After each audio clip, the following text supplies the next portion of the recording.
আজকে আমরা আলোচনা করব চ্যাপ্টার 35 যেটা কারেকশন নিয়ে আমরা আলোচনা করব। কারেকশন যদি হয় সেই জিনিসটা আমরা যদি খেয়াল করি বিভিন্ন প্রতিযোগিতামূলক পরীক্ষায় যা যা কারেকশন আসে, কারেকশন বিভিন্ন বিষয়ে আসতে পারে। যেটা হচ্ছে কারেকশন বলতে এটা গ্রামারের সকল প্রকার বিষয় নিয়ে, যেমন আপনার নাম্বার আসতে পারে, gender, parts of speech, tense, subject, verb, agreement, determiner, appropriate use of words, যে কোনো বিষয় আসতে পারে। কারেকশনে কোনো নির্দিষ্ট কোনো সূত্র নাই। সেটা হচ্ছে বাংলা আপনি যদি ইংরেজি গ্রামারে যত প্রকার সূত্র আছে সকল প্রকার সূত্র মিলাইয়া আপনার কারেকশন বলা হয়, যে কোনো বিষয় নিয়ে আসতে পারে, তাই এটার কোনো স্পেসিফিক শব্দ নাই। তো আপনি দেখেন পরীক্ষা দেওয়া বোঝাতে আমরা সিট ফর, অ্যাপিয়ার এট অথবা ইন, গো ইন ফর বা টেক এই শব্দগুলো ব্যবহার করি। পরীক্ষা দেওয়া, লওয়া না। পরীক্ষা কারা দেয়? ছাত্ররা পরীক্ষা দেয়। তো ছাত্ররা যেহেতু পরীক্ষা দেয়, স্টুডেন্ট যেহেতু পরীক্ষা দেয়, তাই তাদের ক্ষেত্রে আমরা বসবো দ্য সিট ফর, যে বলবো Rana sit for exam, Rana পরীক্ষা দেওয়ার জন্য বইছে, এটা আমরা বলবো। সাধারণত আমরা জানি যে টেক অর্থ নেওয়া আর গিভ মানে দেওয়া, কিন্তু পরীক্ষা দেওয়া বোঝাতে টেক এবং নেওয়া বোঝাতে গিভ। আচ্ছা, তাহলে খেয়াল করে দেখেন আমরা যেটা বলতেছি যে স্টুডেন্ট যদি পরীক্ষা দেয় তাহলে হবে টেক হবে, আর স্যারে যেহেতু পরীক্ষা নেই তাই স্যারের ক্ষেত্রে হবে গিভ। ঠিক আছে, পরীক্ষা নেই টিচাররা, তাই টিচারের ক্ষেত্রে হবে গিভ আর স্টুডেন্টের ক্ষেত্রে হবে টেক। এখানে সবগুলো বাংলা অর্থগুলো আপনাকে বুঝে বুঝে পড়তে হবে। দেখেন ইনস্ট্রুমেন্ট মানে যন্ত্র বা উপাদান, ইনস্ট্রুমেন্টের ক্ষেত্রে আমরা বা যন্ত্র দ্বারা লিখলে বলতেছে যে উইথ ব্যবহার করব, আর উপাদান দ্বারা লিখলে আমরা ইন ব্যবহার করব। মনে রাখতে হবে, যেমন তাই কলম দ্বারা লিখি বলে কলমের সাথে আমরা উইথ লিখবো, আর কলমের উপাদান মানে কালি অথবা চক বা পেন্সিল দ্বারা যদি আমরা লিখি তাহলে ইন হবে। যেমন রাইট উইথ পেন আর রাইট ইন ইঙ্ক। এই জিনিসগুলো মাথায় মনে রাখতে হবে, এবং এগুলো কিন্তু খুবই গুরুত্বপূর্ণ একটা বিষয়, যে যন্ত্র যন্ত্র দ্বারা যদি লিখি বা জিনিস দ্বারা যদি মেশিন দ্বারা যদি আমরা লিখি তাহলে সেটাকে আমরা উইথ দেবো, আর মেশিনের উপাদান যদি হয় তাহলে আমরা কী দেবো? ইন। কলমের সাথে আমরা উইথ বসবে, কেন? কলম হচ্ছে একটা যন্ত্র, আর কলমের কালি হচ্ছে কি কলমের উপাদান, এই ক্ষেত্রে আমরা ইন ব্যবহার করব। ঠিক আছে, এগুলো মনে রাখতে হবে। দেখেন কাস্ট ভার্বটি প্রেজেন্ট ফার্স্ট পার্টিসিপল কিন্তু একই রকম, তো মনে রাখতে হবে। কাউকে ভোট দেওয়ার অর্থে কিন্তু দেখা যায় যে কাস্ট ভোট ব্যবহৃত হয়, আর যখন দুই পক্ষে ভোট সমান হয় তখন যে ভোট দেওয়া হয় সেটাকে বলে কাস্টিং ভোট। মনে রাখতে হবে, কাউকে ভোট দেওয়া হচ্ছে কাস্ট ভোট। ঠিক আছে, আর দুই পক্ষে ফলাফল নির্ধারণ, যখন দুই পক্ষে ভোট সমান হয় তখন ফলাফল নির্ধারণের জন্য আরেকটা ভোট দরকার, এক্ষেত্রে কাস্টিং ভোট বলা হয়।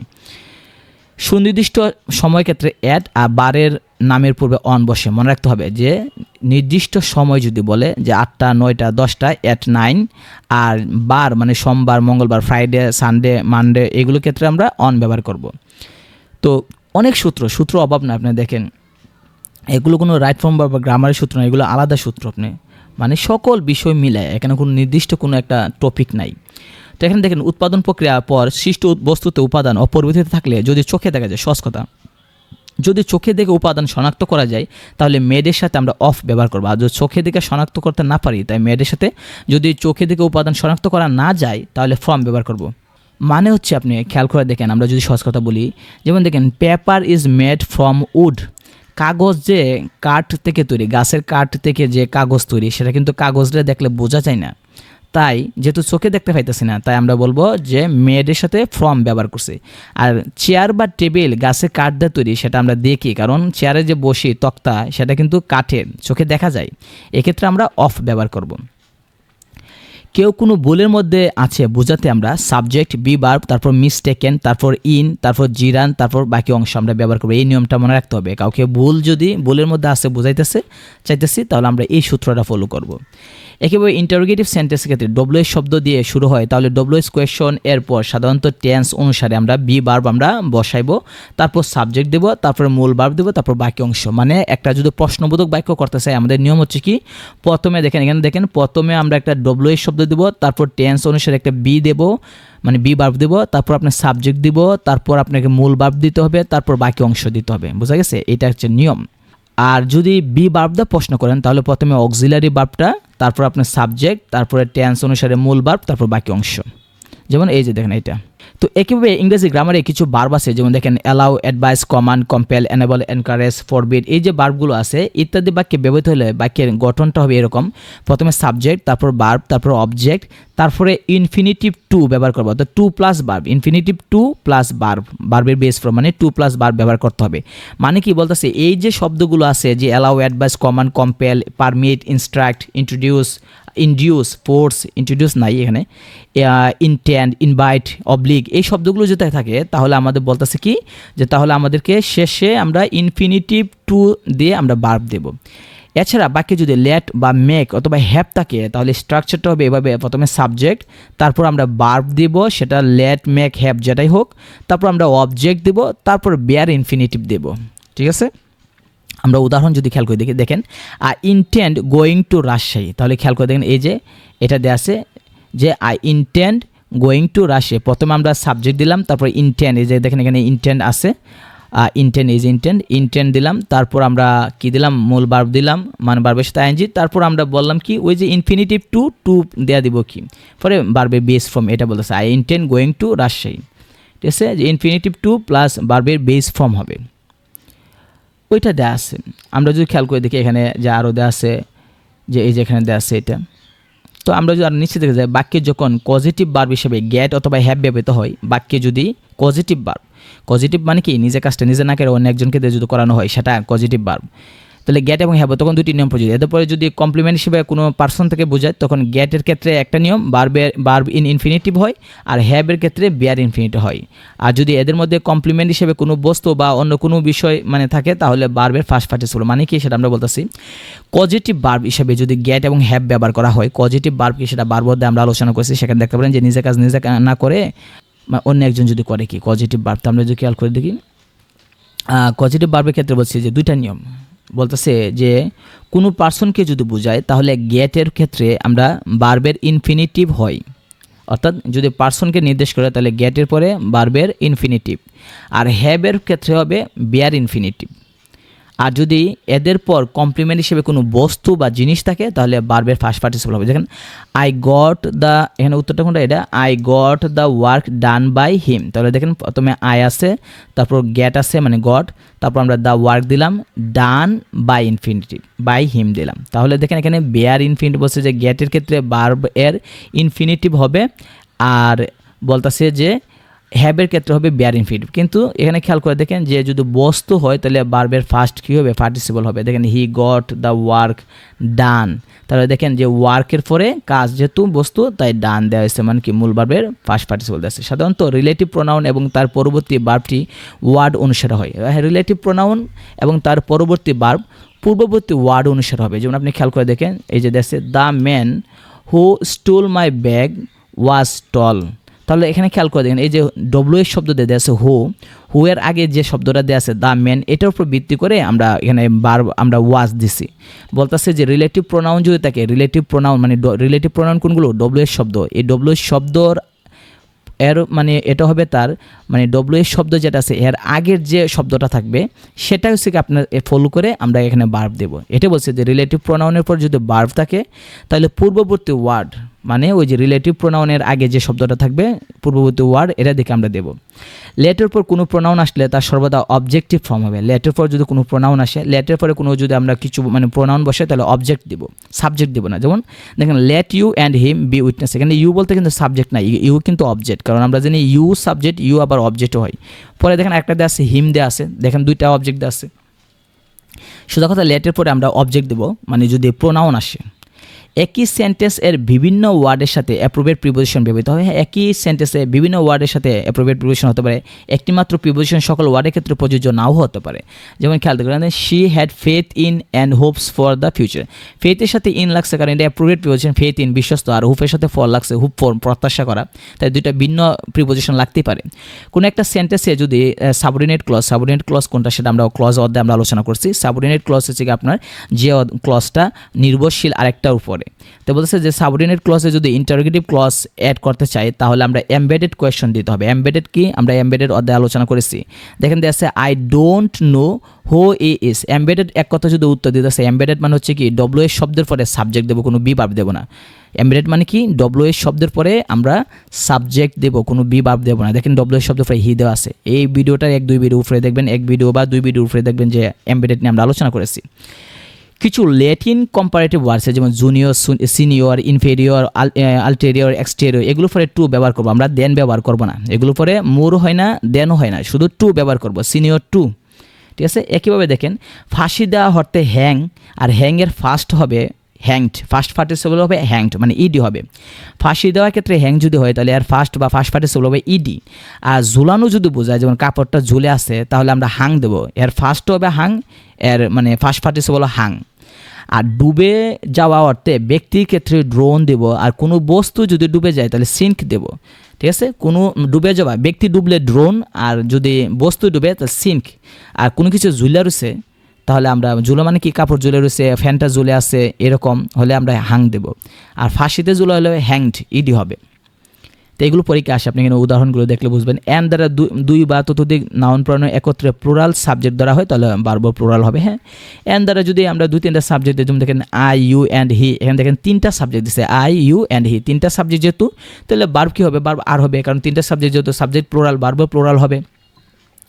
আবার বলতেছে অর, নর, বাট দ্বারা যদি যুক্ত হয় তাহলে সর্বশেষটা যেটা এটা হবে, তাহলে সাধারণত সর্বশেষে যেটা থাকবে এটাকে আমরা ধরবো সাবজেক্ট। যদি আমরা বললাম কি এখানে এন দ্বারা ছিল, আর এখানে বলতেছে যে অর, নর, বাট, এই 3টার মধ্যে যে কোনো একটা থাকলে সবার শেষেরটাকে সাবজেক্ট ধরবো। যেমন দেখেন এখানে আছে নাইদার, উত্তরটা হচ্ছে এটা, নাইদার জন নর মেরি ওয়াস, তাহলে এই যে নর আছে, নরের পরে যেটা মেরি, এই মেরিটা হবে আপনার সাবজেক্ট, আর এখানে জন হবে না। সাধারণত ইনফিনিটিভ, জিরান, ক্লজ ইত্যাদি বাক্যে সাবজেক্ট হিসেবে থাকলে থার্ড পারসন সিঙ্গুলার নাম্বার হয় এবং সে অনুসারে ভার্ব হয়। হ্যাঁ, ইনফিনিটিভ, জিরান, ক্লজ থাকলে তো থার্ড পারসন সিঙ্গুলার হবে। দুনিয়ার সব কিছু তো থার্ড পারসন সিঙ্গুলার ভিতরে ঢুকেছে। আমরা জানি first person I, we, second person you, বাকি সব থার্ড পারসন। দেখেন এখানে দেশে দ্য সিনারি অফ চিটাগং, এই যে এটা তো আমরা অবশ্যই এটা থার্ড পারসন, কারণ এটা তো আই, উই বা ইউর মধ্যে পড়তেছে না। তাহলে থার্ড পারসন যদি হয় তাহলে আমরা নাম্বার অনুসারে ভার্বের সাথে এস বাই এস যুক্ত করব, এটা অনুসারে আমরা ভার্ব দেব, সেটা বলতেছে। যেমন telling lies is a great Singh, ঠিক আছে, telling lies is a great. অনেকে বলবে এই যে লাইয়ের মধ্যে এস আছে, টেলিং লাইজ ইএস আছে, এস আছে, তার মানে কি এটা প্লুরাল? আসলে না, বলছে ইনফিনিটিভ অথবা জিরান, জিরান মানে কি ভার্বের সাথে আইএনজি, এই যে টেলিং ভার্বের সাথে আইএনজি ইত্যাদি বাক্যে সাবজেক্ট হিসেবে থাকলে থার্ড পারসন সিঙ্গুলার নাম্বার হয় এবং সে অনুসারে ভার্ব। তাহলে এই যে টেলিং লাইজ বলতেছেন এটা কি হচ্ছে থার্ড পারসন সিঙ্গুলার ধরবো আমরা। তাহলে এটা টেলিং লাইস কিন্তু এটা থার্ড পারসন সিঙ্গুলার, এটা এখন প্লুরাল না, লাইস কিন্তু প্লুরাল না, পুরোটাই একটা শব্দ টেলিং লাইস। মানে বলতেছি আমরা কি 2+ ভার্ব যদি সাবজেক্ট হয় বা ভার্বের সাথে আইএনজি যদি সাবজেক্ট হয় তাহলে সেটাকে আমরা সিঙ্গুলার ধরবো, প্লুরাল ধরবো না। একই দূরত্ব সময় পরিমাণ হলে, মানে দেখতে প্লুরাল হলেও আমরা ভার্ব সিঙ্গুলার দেবো, বুঝা গেছে? যেমন দেখেন 40 মাইলস, এখানে এস দিকে বলতে পারেন যে এটা তো প্লুরাল না, এটা একত্রে বোঝাচ্ছে, একক দূরত্ব একটা নির্দিষ্ট বোঝাইছে, তাই আমরা ভার্ব দেবো। যেমন 10 মিনিট, 5 মিনিট, ঠিক আছে, এরকম। এন দ্বারা যুক্ত দুইজন আলাদা ব্যক্তি হলে দুইটা দা হবে, আর তার ভার্ব হবে প্লুরাল। একই ব্যক্তি হলে একটা দা হবে। এটা আমরা আগেও আমরা রাইট ফর্ম ভার্বে আলোচনা করছি। দেখেন দ্য হেডমাস্টার অ্যান্ড সেক্রেটারি, এখানে দেখেন যদি হেডমাস্টার এবং সেক্রেটারি যদি দুইজন আলাদা ব্যক্তি হয় তাহলে দুইটা দা হবে, আর একজন ব্যক্তি হইলে একটা দা। তাহলে যেহেতু একটা দা দেওয়া আছে তার মানে কি একজন ব্যক্তি, তাই ভার্ব আমরা ওয়াজ দিছি।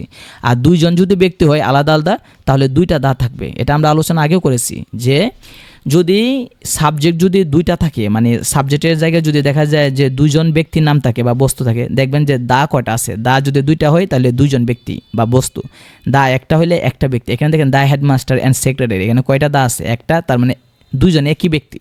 এমন হয় না যে একজন ব্যক্তি হেডমাস্টারও আবার সেক্রেটারিও একই পদে দুইটা চাকরি করে না, ওইটা। আর এন দ্বারা যুক্ত হয়ে একাধিক নাউন যদি একই বস্তু বা নির্দেশ করে তাহলে সিঙ্গুলার হবে। হ্যাঁ, এটা বললামই তো। যেমন দেখেন slow and steady wins the race, কেন স্লো আর স্টিডি একই কথা, ধীর এবং স্থির, যা ধীর তাই স্থির, তাই এখানে দুইটা আলাদা জিনিস না, দুইটা একই জিনিস। অ্যাডজেক্টিভের পূর্বে দা বসালে নাউন হয়ে যাবে এবং সেটা প্লুরাল নাউন হবে, ভার্ব প্লুরাল হবে। যেমন দ্য রিচ, রিচ মানে ধনী, এটা হচ্ছে একটা অ্যাডজেক্টিভ। এর আগে যদি আমরা দা বসাই, দ্য রিচ মানে হচ্ছে ধনী রা, তার মানে কি এটা প্লুরাল, তাহলে ভার্ব প্লুরাল হবে, আর হবে। পোর মানে গরিব, দা পোর মানে কি গরিব রা, অর্থাৎ অ্যাডজেক্টিভ যেটা দোষ গুণ, ধনী হওয়া একটা গুণের একটা বিষয়, গরিব হওয়া একটা দোষ। তো আমরা যদি খেয়াল করে দেখি, মানে আমার দৃষ্টিতে দোষ কি গরিব হওয়া, ধনী হওয়া একটা গুণ। আচ্ছা যা হোক, মানে এখানে বলতেছি যে যদি অ্যাডজেক্টিভের সাথে দা বসায় তাহলে সেটা প্লুরাল হয়ে যায়, ঠিক আছে। মানে যেমন দা রিচ মানে কি এখানে ধনীটি না, ধনী রা, তাহলে ভার্ব কী হবে? প্লুরাল হবে। কালেকটিভ নাউনের পরে সিঙ্গুলার ভার্ব বসে, কিন্তু মানে বিচ্ছিন্নতা বা বিভিন্ন হলে প্লুরাল বসে। কালেকটিভ মানে সমষ্টি, সমষ্টি হলে একসাথে বোঝাইতেছে তার মানে সিঙ্গুলার ভার্ব, আর যদি বিচ্ছিন্নতা বোঝায় তাহলে আমরা কী দেবো? প্লুরাল ভার্ব দেবো। যেমন এখানে জুরি নিয়ে একটা আলোচনা করে দেখেন, the jury was আনএনিমাস in it's opinion, এইটা সাধারণত জুরি নিয়ে সাধারণত আলোচনা করে। অথবা দেখেন যে the jury are arguing among themselves, উপরেরটার মধ্যে যে জুরি বলছে মানে কি এরা সবাই মিলে একটা মতামত দিচ্ছে, ইন ইটস অপিনিয়ন একটা নির্দিষ্ট মতামত দিচ্ছে। আর এখানে বলছে এরা আর্গু করতেছে, মানে তর্ক করতেছে একটার সাথে, তার মানে কি এরা আলাদা মতামত দিবে, তর্ক করতেছে। তাই এই ক্ষেত্রে আমরা প্লুরাল ধরবো, ঠিক আছে। আর এখানে একই মতামত দিতেছে, মানে কি একসাথে আছে, যুক্ত আছে, কালেকটিভ, তাই আমরা সিঙ্গুলার ভার্ব দেবো। আর এখানে কি যার যার মতামত দিতেছে আলাদা, তার মানে কি ভার্ব হবে প্লুরাল। একইভাবে আপনি দেখেন এখানে আছে মেনি এর পরে এ বা এন যদি বসে তাহলে আমরা অবশ্যই নাউনটাও সিঙ্গুলার হবে, ভার্ব এবং সিঙ্গুলার হবে। আর মেনির পরে যদি ডাইরেক্ট নাউন বসে তাহলে আমরা ভার্ব প্লুরাল দেব। খেয়াল করেন, মেনির পরে এ এন থাকলে পরে নাউনটা হইব সিঙ্গুলার, ভার্ব সিঙ্গুলার। আর মেনির পরে যদি ডাইরেক্ট এ এন না থাকে তাহলে সাবজেক্টটা যেটা, নাউনটা যেটা, সেটাও প্লুরাল হবে, ভার্ব প্লুরাল হবে। যেমন দেখেন মেনি এ ফ্লাওয়ার, এখানে মেনি পরে এ আছে, তার মানে এটা সিঙ্গুলার, আমরা ইজ দেব। আর যদি ডাইরেক্ট দেই মেনি পিপল, তার মানে কি এটা প্লুরাল। কিছু কিছু ভার্ব আছে যাদের পর সাবজেক্ট অনুযায়ী রিফ্লেক্সিভ প্রোনাউন বসে, এইগুলো হলো আপনার able, absent, pride, enjoy, exact. এই যে শব্দগুলো, এগুলো পরে আপনার রিফ্লেক্সিভ প্রোনাউন বসে। রিফ্লেক্সিভ প্রোনাউন কি? সেলফ কথাটা থাকে, যে self, myself, you self.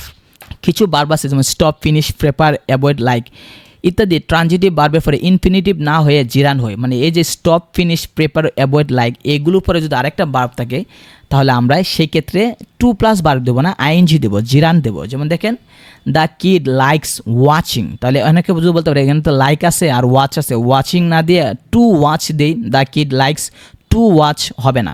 কেন? Stop, finish, prepare, avoid, like এই যে শব্দগুলো আছে এরপরে যদি আরেকটা ভার্ব আসে সেটার সাথে আইএনজি দেবো, টু দেবো না।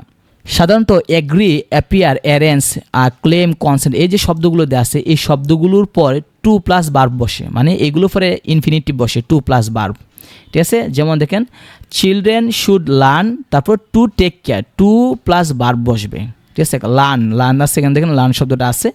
এই শব্দগুলো থাকলে আমরা বলতেছি কি যে 2+ ভার্ব বসবে।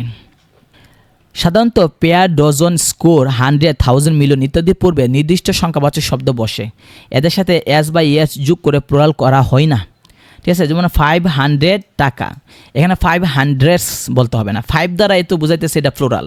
আবার 100-এর মধ্যে আবার এস লাগে, 100s দিলে তো আরও প্লুরাল, তো এটা কি বাহুল্য দোষ হয়ে যাবে। তাহলে কি বললাম যে পেয়ার, ডজন, স্কোর, 100, 1000, মিলিয়ন এই শব্দগুলো যদি থাকে তাহলে এর আগে কিন্তু অবশ্যই সংখ্যা থাকে, যে 500, 1000, 700 এরকম। তাই যেহেতু এমনি প্লুরাল করছে 500 দ্বারা, আবার আমাকে মানে 5 সংখ্যা দ্বারা এমনি প্লুরাল করছে, তাই আমরা 100 এগুলোর ক্ষেত্রে আমরা কি লাগাবো না, এস বা ইএস যুক্ত করবো না। একইভাবে দেখেন যে ট্রানজিটিভ ভার্ব এবং প্রিপোজিশনের পরে প্রোনাউনের অবজেক্ট ফর্ম বসে, মানে ট্রানজিটিভ ভার্ব বলে যে ভার্বের অবজেক্ট দরকার তাকে বলা হয় ট্রানজিটিভ ভার্ব। তাহলে বোঝা গেল যে ট্রানজিটিভ ভার্বের পরে তো আমার একটা অবজেক্ট লাগবেই, তাই সেটা প্রোনাউনের অবজেক্ট হবে। আর প্রিপোজিশনের পরেও যদি প্রোনাউনতে প্রিপোজিশনের পরে সাবজেক্ট থাকলে, মানে প্রিপোজিশনের পরে নাউন থাকলে সেটা হচ্ছে ভিন্ন কথা, কিন্তু প্রিপোজিশন পরে যদি প্রোনাউন বসান লাগে তাহলে সেটা অবজেক্ট ফর্মে বসবে। আর প্রিপোজিশনের পরে যদি আমরা সাবজেক্ট মানে নাউন বসাই তাহলে সাবজেক্ট ফর্মেটে বসান লাগবে। সাধারণত people, cattle, goods, marks, pence, customs এই যে শব্দগুলো আছে ইত্যাদি এগুলো হচ্ছে আপনার প্লুরাল হিসেবে ব্যবহার করে, এদের পরে ভার্ব কি হবে, প্লুরাল হবে। দ্য পুলিশ ইজ হবে না, আর হবে ওয়্যার হবে। এখানে ওয়্যার দিচ্ছে কেন, স্টাডি গতকাল বলছে তাই। সাধারণত ইনফরমেশন, ইকুইপমেন্ট, সিনারি এই যে শব্দগুলো আছে, নিউজ, অ্যাডভান্স, ফার্নিচার এগুলো সাধারণত সিঙ্গুলার, তাই এদের পরে ভার্ব হবে কি, সিঙ্গুলার হবে। এরা জন্মগতভাবে এদের শেষে এস আছে, কিন্তু এরা আসলে কিন্তু এরা প্লুরাল না। ঠিক আছে। নিউজের শেষে যদি এস বাদ দিলেন তাহলে নিউ হয়ে যাবে, আর সংবাদ থাকবে না। অ্যাডজেক্টিভের পরে ইনফিনিটিভের অ্যাক্টিভ ভয়েস হয়, মনে রাখতে হবে। যেমন English is easy to be learned, এটা হবে English is easy to learn. তো বলতেছে যে অ্যাডজেক্টিভ এরপরে ইনফিনিটিভের অ্যাক্টিভ ভয়েস হয়, অর্থাৎ এই যে দেখেন ইজি এটা হচ্ছে একটা অ্যাডজেক্টিভ, এরপরে আমরা কি করব যে ইনফিনিটিভ দেব কি, মানে 2+ ভার্ব দেব, টু বি দেব না। একেবারে excel, persist, succeed, indulge, right, correct, mistake ইত্যাদি শব্দের পরে ইন প্লাস জিরান দেব। কী দেবো, ইন প্লাস জিরান। দেন দেখেন এখানে ইন এর পরে ভার্বের সাথে আইএনজি দেওয়া হয়েছে। একেবারে দেখেন sign, concern, confuse, describe, announce, attack, enter, love, request, contemplate, comprise, violate, investigate, order, regret, meet, answer ইত্যাদি ট্রানজিটিভ ভার্বের পরে প্রিপোজিশন বসে না। এই যে শব্দগুলো এদের পরে কোনো প্রিপোজিশন বসবে না। তো আমরা রিয়েল টেস্ট যদি আমরা খেয়াল করে দেখি যে এখান থেকে অনেক প্রশ্ন আসে, সাধারণত বিসিএসে দেখবেন আপনি যে 46তম বিসিএসে অনেকগুলো আসে, 45, 43তম, 41তম অনেক প্রশ্ন এখান থেকে আসে, কারণ এগুলো হচ্ছে আপনার মূল বিষয়, প্রাণকেন্দ্র হচ্ছে গ্রামারের মূল বিষয়, তো এইগুলো আর এগুলো হচ্ছে ব্যতিক্রম, এগুলোর কারণে অনেকে আমরা জানি না। রাইট ফর্ম ভার্বের সূত্রগুলো বা সাবজেক্ট ভার্ব এগ্রিমেন্টের সূত্রগুলো পড়লে অনেকেই জানে, কিন্তু এগুলো তো কোথায় কখন সূত্র উদয় হয় সেটা অনেকেই জানে না, কারণ এগুলো নির্দিষ্ট কোনো সূত্র নাই। এবং দেখেন বিভিন্ন অন্যান্য চাকরি পরীক্ষা দেখেন অনেক প্রশ্ন এখানে পাবেন যেগুলো আসছে বিগত সালে, আপনি যদি দেখেন অনেক প্রশ্ন দেখবেন যে অসংখ্য প্রশ্ন, অসংখ্যবার প্রশ্নগুলো আসছে এখান থেকে, দেখেন অভাব নাই, অসংখ্য প্রশ্ন আপনি এখান থেকে পাবেন, যে কারণ এখান থেকে আসবেই, কারণ এটা হচ্ছে আপনার মূল বিষয়। আর এগুলোর থেকে যদি না আসে তাহলে কোথায় থেকে আসবে বলেন? এটা হচ্ছে আপনার গ্রামারের মূল বিষয়। আপনি দেখেন অসংখ্য, দেখেন 126 পর্যন্ত যাচ্ছে, তারপরেও কিন্তু দেখেন প্রশ্ন শেষ নাই। এখন আমি যদি 126টা 150 পর্যন্ত আমরা চলে আসছি, এখন 150 পর্যন্ত কি আমি যদি বুঝাই একটা একটা করে যদি, তাহলে দেখা যাবে যে 3 ঘন্টা লাগবে যে আপনাকে এই এক একটা আপনি ধরে ধরে বোঝানোর জন্য। তো 175টা আমাকে মানে যদি বোঝানোর জন্য বলা হয়, তাহলে তো আমি তো এটা আর 10 মিনিটে পারবো না। প্রত্যেকটা যে প্রশ্ন যেগুলো আছে সেগুলো আমাকে যদি বোঝাইতো যে কেন এটা হইলো, বাকি 3টা অপশন কেন হইলো না, সেটা তো আমাদের পক্ষে সম্ভব না এত অল্প সময়। আর 1 ঘন্টা ভিডিও দিলে বা 2 ঘন্টা ভিডিও দিলে এগুলো কেউ দেখে না। সাধারণত 1 ঘন্টা ভিডিও দেখলে মানুষে মনে করে কি যে 5 মিনিটের ভিতরে শেষ করে যাইতো। এখন চিন্তা করেন যে এত বড় একটা অধ্যায় যদি আমি 5 মিনিটের ভিতরে বা 10 মিনিটের ভিতরে যদি আমি শেষ করতে চাই, কি সম্ভব? এটা সম্ভব না। এখন 10 মিনিটের ভিতরে সম্ভব না হলে এখন আমাদের যে অডিয়েন্স আছে, যারা মনে করেন ভিউয়ার আছে, বেশিরভাগই দেখা যায় এরা রিলসে আসক্ত বা শর্টস ভিডিওতে আসক্ত। এরা দেখা যায় যে মনে করেন 1 মিনিটের ভিতরে শেষ হয়ে যেত। এরা এতটা আসক্ত রিলস বা আপনার শর্টস ভিডিও দেখে আসক্ত যে এরা 10 মিনিট আপনি ভিডিওর মাঝে আপনি ধরে রাখতে পারবেন না। সেটা যে কোনো ভিডিও টানে টানে দেখে চলে যাবে। একটা বাংলা নাটক দেখুক, সে দেখবেন বাংলা নাটক কী করবে যে 1 ঘন্টা নাটক বা 40 মিনিটের নাটক দেখবেন 10 মিনিটে টাইনে শেষ করে যাবে মূল সারাংশ। এখন তো বর্তমানে এমন একটা পজিশনে আমরা দাঁড়ায় আসছি, মানুষ এখন বই পড়ে না। কী করে? বিভিন্ন ওয়েবসাইটে কিন্তু বইয়ের সামারি পাওয়া যাবে। আপনি চ্যাটজিপিটিকে যদি বলেন যে এই যে বইটা মনে করেন থিঙ্ক অ্যান্ড গ্রো রিচ বা রিচ ড্যাড পুয়ার ড্যাড, এই রিচ ড্যাড পুয়ার ড্যাড যে বইটা আছে, এই বইটা যদি আপনি বলেন যে সামারি বের করে দেন, তাহলে দেখা যাবে তারা 10টা বাক্যে সামারি দেবো, 10টা পয়েন্ট বের করে দেবো সামারি। তো এত বড় বইটা 200 পৃষ্ঠার বইটা যে এবারে লিখছে, এবারে তো লিখছে আপনি পুরোটা পড়ার জন্য, তাহলে আপনি কিছু জানতে পারবেন। এখন আপনার সাথে চ্যাটজিপিটি দেওয়া বা অন্য কোনো এআই দেওয়া আপনি মানে 10টা সেন্টেন্স দিয়ে আপনি পুরো বইটাকে আপনি জাজ করতেন যে এই বইটার মধ্যে কী লেখা আছে। এখন আপনি এই যে 200 পৃষ্ঠাকে আপনি 1 পৃষ্ঠায় নিয়ে আসছেন সামারির জন্য, তো আপনি মূল কাহিনী জানবেন না, মূল বিষয় জানবেন না। আর আমরা এখন মানুষ এটাই পছন্দ করে। এখন মানুষ কী করে? মুভি এক্সপ্লেইনার দেখে বেশি। তারা কি করে?